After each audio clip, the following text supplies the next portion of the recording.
We have the pleasure of welcoming Laurie today to our interview series. I'm Aishwarya Jain from the peopleHum team.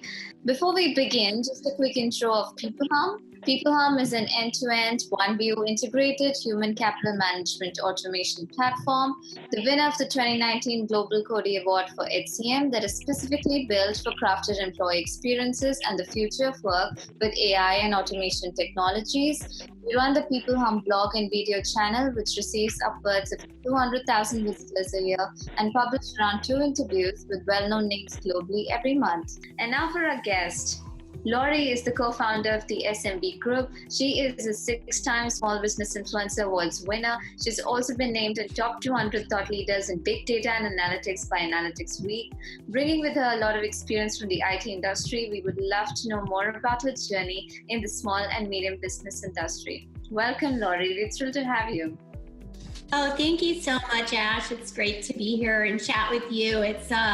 These days, it's always a pleasure to get on a video conference and just see other faces. Absolutely. It's our pleasure. So the first question I had for you, Laurie, was if you could begin and tell us a little about your journey that brought you to the SMB Group. Yeah, sure. I've been thinking about that actually a lot lately because my business partner and I, CNG, we started SMB Group in, I think, the end of 2009. And we really started it as a result of, at the time, the Great Recession, when all the stock markets crashed and the banks needed bailing out and people's loans were all going belly up. We both worked at different firms in the same capacity in market research and industry analysis, and we both got laid off. As a lot of companies obviously were trimming staff. And at that time, there weren't a lot of people hiring. So we both freelanced a little bit, but at a certain point we said, why don't we just start our own business? And so I think early 2010 is when we started SMB Group and got it up and running in a pretty negative economy at that point. But in hindsight now, it's turned out to be, accidental entrepreneurship, but it's really worked out well. What I'm thinking right now is that a lot of new businesses are going to be born out of this horrible nightmare we're all living through. Sadly, there will be businesses that aren't going to make it. There will be people obviously being laid off, but those kind of conditions, I think sometimes when you're forced to change, not everyone, but a lot of people will say, hey, what if I tried this? Or what if I did that? And out of that, a lot of new things will be born that will end up, many of them being successful and many of them hiring people. So hopefully out of this horrible catastrophe, we're going to get some great new businesses and ideas. That's maybe the upside of it. Yeah, what doesn't kill you makes you stronger, I think. Yeah. Good way to put it. So, I understand that you're a lot into HR analytics and data. So what do you think? How important of a role is HR analytics playing today, and how's it going to evolve in the future? Well, I think this, again, sadly, this whole crisis points to just how important both the analytics and the flexible kinds of human resources tools are. We just did a survey on the impact of this horrible virus on small and medium businesses. And just a few months ago, we had done another survey, and I think it was close, like 60%, like 2/3 of SMBs were kind of looking forward to increasing their revenues. A good, strong majority of them were looking forward to hiring employees and contractors. Now we do this survey, which we conducted last week, and all that's off the table. 75% anticipate their revenues are going to go down because of this virus, and probably by about 30% or more. And a lot of businesses are already laying off, obviously, and cutting hours and that kind of thing. So I think it's very important for businesses to have the analytics to understand, well, if my goal is to survive this and come out and come back, right? I don't want to just be doing this as a short-term knee jerk. I want to be able to use those analytics and use the data to figure out how to do it most strategically and make better decisions about maybe cutting hours versus laying off, furloughing versus laying off, contractors versus employees. Looking at all those things in a more fact-based way is very important. And then having the tools to be able to flexibly administer whatever actions you're taking now. And then also, this will end also to bring workers back on as the virus subsides and we kind of plan for the interim phase when business is building back up slowly, and then hopefully getting back to whatever this new normal is going to be, but at least a world without, the virus being the only thing we think of every morning when we get up. Yes, especially in these times, I think businesses will have to take a back seat and they might have to, change their business strategy. And, when they have to change their business strategy, to look at employees, and they kind of have to look at, what is the future projection and how they're going to manage finances and all of that. What do you think is, the most important aspect in changing their business strategy? What is it that they should be focusing right now on? Personally, I think, and I wrote a blog about this, I think the most important thing to do right now is focus on what's the elephant in the room for everyone, which is this virus. Figure out how you can help your customers, figure out what actions you can take that are meaningful in your community, whatever that might be. If you're a multinational company, your community is the world. But if you're a small business in a small town or city, obviously you're going to have a different approach.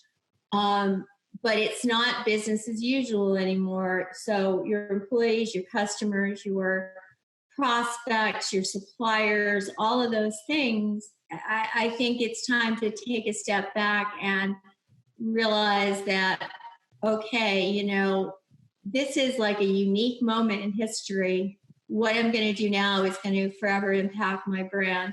So for instance, we can all see this out here. You have a great company, based in India, Zoho, and they have done an amazing job of putting together free offerings for companies. A lot of companies have, for different remote working tools.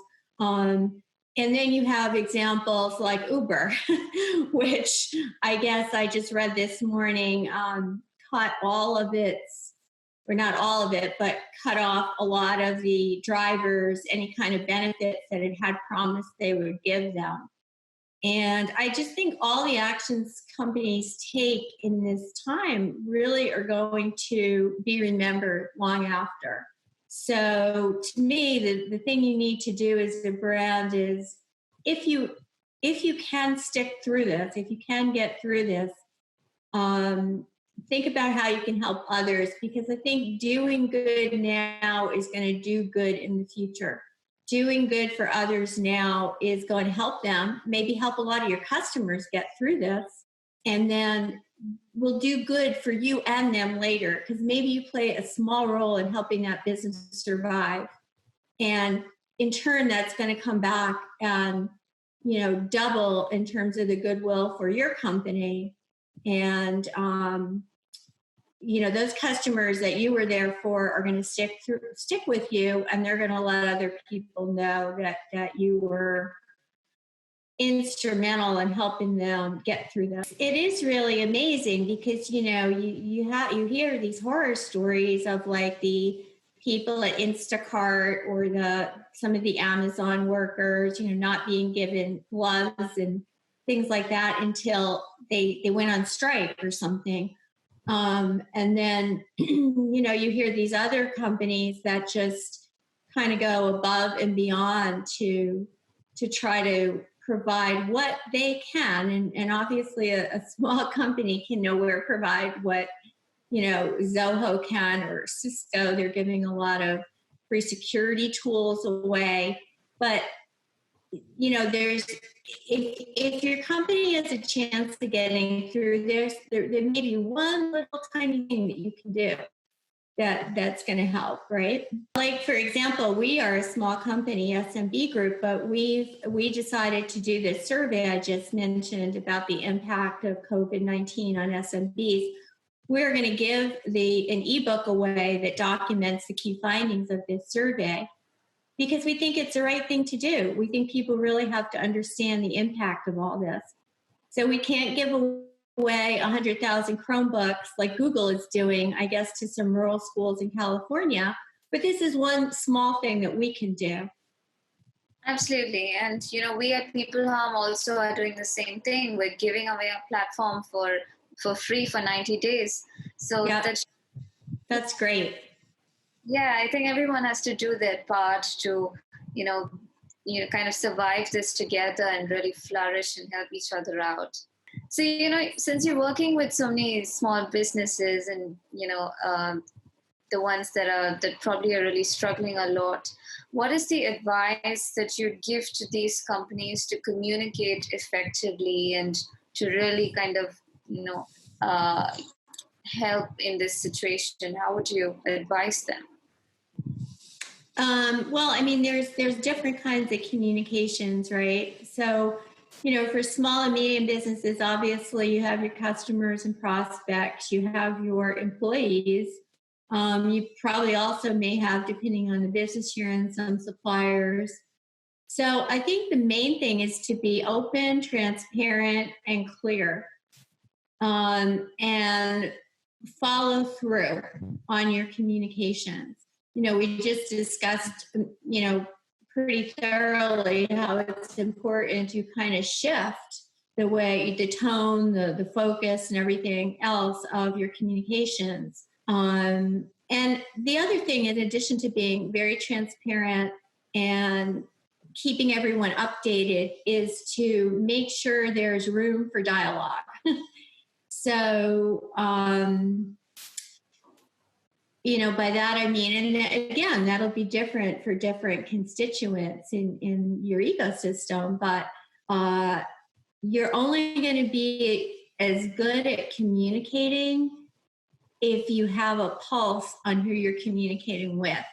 So that means you need a dialogue, not just a megaphone to tell them, well, we're doing this and we're doing that and we're doing this other thing.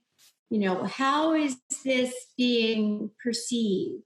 What are you doing right? What are you doing wrong? Where can you make something better? So I think now more than ever, listening ears on is going to really be important to framing up every company's communications. Absolutely. And how do you think, AI and automation can help in remote working? And do you think businesses are really adopting that right now, or they're still a bit hesitant?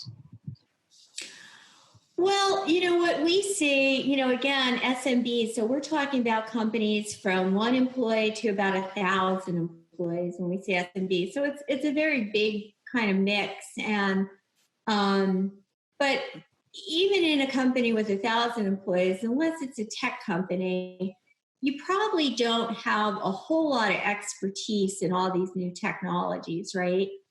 So what we're finding is a lot of SMBs are starting to use some of these capabilities like AI and machine learning, but really because vendors, and especially the cloud solution vendors like yourselves, are embedding these capabilities into the applications they provide. So I guess what I'm saying is the average small and medium businesses, they, especially right now, they can't figure out how to bolt that on to whatever else and use it in any kind of effective way. But if you have capabilities in the application, like, a very simple one for people to visualize is expense categorization, right? So somebody does an expense report, if it automatically knows, okay, this is a restaurant, this is well, nobody's going to restaurants and hotels right now, but you know what I mean. Same thing with really, candidates, job candidates. How can I use that to better understand if candidates are going to map with the best performing employees in specific roles in my business? So these capabilities can be really very valuable. And I think small and medium businesses, just like any business, can very much benefit, but they're not going to be able to, build this stuff themselves. They're going to rely on vendors in HR and accounting and, CRM and everything else to put this stuff in so they can do it. So the example I love is, Amazon, well, you bought this, so you would like that. Well, Amazon is huge and they could develop that capability, for themselves. But now a lot of e-commerce applications that a small and medium business would use has this capability built in. So if you have an e-commerce site, you don't have to think, how do I offer a recommendation engine? You just take advantage of the recommendation engine that's built with the AI and machine learning underneath. And do you think that, after we get done with the whole pandemic, would there be a sort of a revolution or, let's say a wave where businesses will really rely? Do you think there would be a wave coming in? Yeah, I absolutely do. I think that what we saw in surveys, pre-COVID-19 is a lot of small and medium businesses did allow for some remote working, commuting, work at home, whatever you want to call it. But it was generally for a very small percentage of the workforce, like, 10%, maybe 20% that might have done it a couple of days a week. Now we're seeing from the survey we just did, of course, businesses are blowing this out. They're having to accommodate remote working for all their employees that they're not laying off. And I think personally, what I think is going to happen, I mean, there's going to be hiccups. Like, I don't know, we're doing this on Zoom, but the Zoom bombing now with the security problem with Zoom, but there are going to be hiccups. But I believe that we're going to learn that a lot of people can do a lot more work, a lot more effectively from home and not be strung out by the commuting times. We're going to realize, hey, there's advantages to the environment because, we're not all getting in our cars every day to drive to work. And the other thing I think that's going to happen, I think this is humanizing everyone, which is a good thing. If I was talking to you on a Zoom or anyone on a video conference 6 months ago, I think people felt like they had to be, very professional, maybe have their blazer on and I don't know, just very much more kind of put together and conveying this sense of I'm so professional. Now I think we're all seeing everybody's houses, pets, kids, whatever, if you have them, right? Maybe running back and forth through the screen. And I think it's really humanized. I had a call the other day. I completely missed the fact that I was supposed to get on this call because I was so heads down in a project. And I dialed in late and the guy's like, oh yeah, I used to get up at 6 o'clock and go to the gym. I'm having trouble getting up at 8 now. And by the way, I dyed my hair blue because I'm so bored, and this is somebody I don't think I would ordinarily have ever had this conversation with. So I think that work at home is definitely going to be much more widespread after this. What I do think is going to be challenging though, is I know the event industry, obviously everybody's canceled their events and Some companies have swapped in a virtual event. I think this is going to be a tough one. I don't think a lot of events translate well to online. I think their whole part of the reason people go to events is to meet and get to know people. It's a big situation. It's not like you and me one-on-one. And so I don't think online events are going to become the norm. Even the whole camera thing. I mean, I know before this, a lot of times, and myself included, but a lot of people are like, I'm not turning my camera on. I just don't feel like having to see myself there, whatever I happen to look like today. But now it's kind of like it's a way to connect. So maybe we don't all feel like we have to look so, put together and perfect all the time.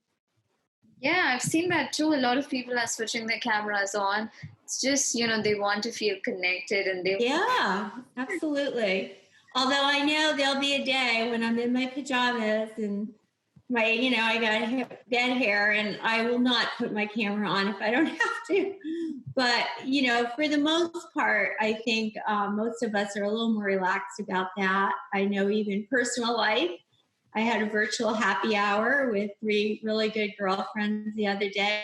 One is like, yeah, I haven't washed my hair. The other is, look at my roots. And, so yeah, it's maybe bringing back the humanity is one little tiny silver lining of this horrible thing. And I think the implication there for HR in managing, people is big too, right? Because now if what we think will happen is that more and more people are going to just end up working from home a lot regularly, I think there are a lot of implications for managers and for HR in terms of, okay, what kind of tools and techniques and approaches do I need to do a better job of managing people, making them more happy and productive in their jobs, and and even just measuring, we still have this thing called performance management, and it's going to be different. I mean, I know there are still companies out there where managers sadly kind of look and see, well, who's in earliest and who left latest. And that's your number one employee, even if they're just kind of terrible at their job. So I think these tools to foster collaboration and build employee skills and build employee engagement are going to be different and critical. Mm-hmm. Absolutely. And we at peopleHum, we've got something which is called performance-based hiring. So do you believe in that concept of performance-based hiring, and is it going to be relevant in the coming few months? Well, maybe you could just tell me in a nutshell what you mean by that. So, when you're hiring, you actually look at the performance of your top employee individuals and looking at their performance and looking at the parameters that they are excelling at. And then you kind of match those parameters when you go out hiring and looking for candidates. Yes. I was mentioning that concept, not that name of it. Yes, totally. You want to be able to model new hires on your best performers, no question. That's extremely valuable. And I think you're right that as more people can do more of their work at home, it'll probably be more important, right? Right. And the thing I'm kind of excited about with the whole thing is that I think it makes our job market more open. So, you could hire the best person as opposed to the best person, or maybe not even the best person in your town or your city. And I think you spoke about contractors, the workers who are on contracts, mm-hmm. The whole gig economy thing. So are you a big believer in the gig economy? And if yes, how do we kind of include them when they're working remotely, and if any tools can really help in being more inclusive about them. Yeah, I mean, they are a big part of the workforce. And let's take the gig workers like the Uber drivers and, Instacart employees. Let's put them in a separate area because that's a different thing. I think you're talking about if you run, let's say, an ad agency and you have some creative people that are contractors, right? How do you bring them in? Well, again, because they're not full-time employees, you have to be able to have your HR system manage all the accounting for them differently. So that's very important. B, because they're not full-time employees, your company may not be the only company they're doing work for. And they're not going to be as inoculated with your company value, missions,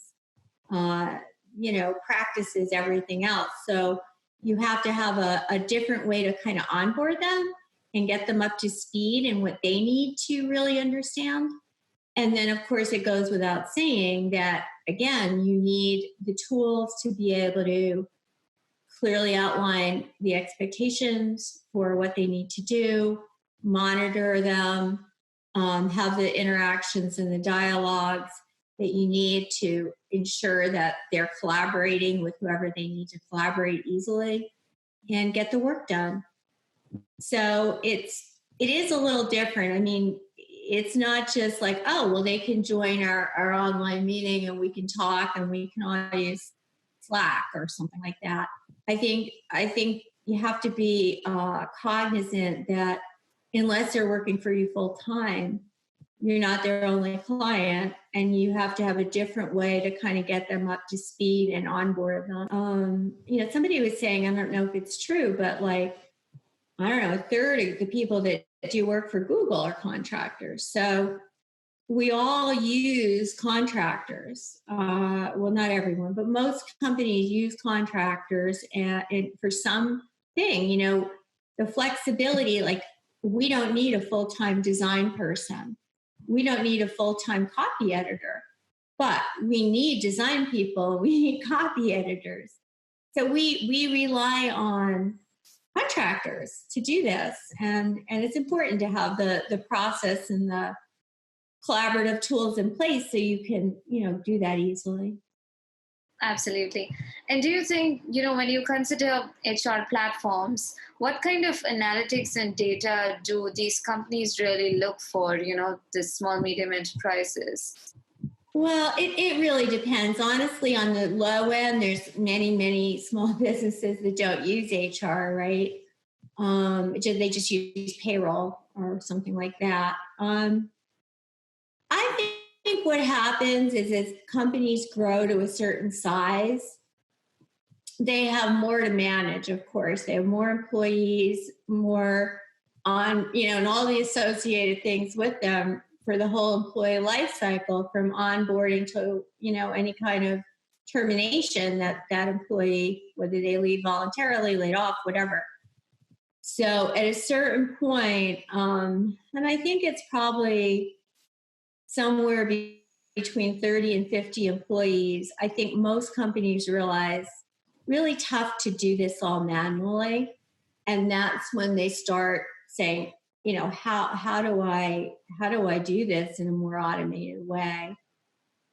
And the most important capabilities, I think, definitely vary by company and by the situation. So, just a few months ago, hiring, finding candidates, hiring, that was like, the big thing. And then onboarding them was really important. But I think it really depends on the company, and again, like another thing, if you have a company with a lot of knowledge workers, the things you may want to do, performance management may be critical for you. Whereas if you're a hands-on business, like a restaurant chain, you could probably, the manager in that restaurant probably knows, okay, these are the staff that are pulling their weight because I'm seeing them here every day. And these are the ones that clearly aren't. So what I want out of this system is going to, and what features I use and I use most is going to definitely vary. Right now, sadly, I'm sure a lot of these companies, and no one could have guessed this, right? A lot of these companies would like in the US would love to have something where they could, take advantage of these government programs where they're getting, if they keep employees on the payroll, they're getting money to keep them on the payroll. And I'm sure none of them right now, or very few of them, have any kind of methodology in place so they can kind of look at all this and allocate it and analyze it and make the right decisions about how much of this they should be doing, right? Probably no one does, because no one could have predicted those. Absolutely, absolutely. And just the last question that I had for you: if you have any interesting sound bites that you'd like, to leave our viewers with. I guess I would just say, this too shall pass. It's horrible. While we're still in it, humanity, being kind, is the most important thing, whether you're an individual or you're a company. So I think if we can all do that, and of course follow all the guidelines about how to stay safe, that's very important too. But in the meantime, if there's something nice you can do for somebody, whether it's a business or a personal thing, just do it. Just do it. You're never going to regret that. You may regret not to. Yeah, just help people and be kind and be nice to them. I think all of us need that. Yeah. And thank you so much for that wonderful message. I think a lot of our viewers will definitely benefit from, what you just spoke about. So it was wonderful talking to you, Laurie, and I had a great time. Thank you so much for sharing your views. Thank you, Ash. It was a pleasure to speak with you and get to know peopleHum a little bit. Thank you so much. I'll stay in touch with you. Thank you. I would appreciate that.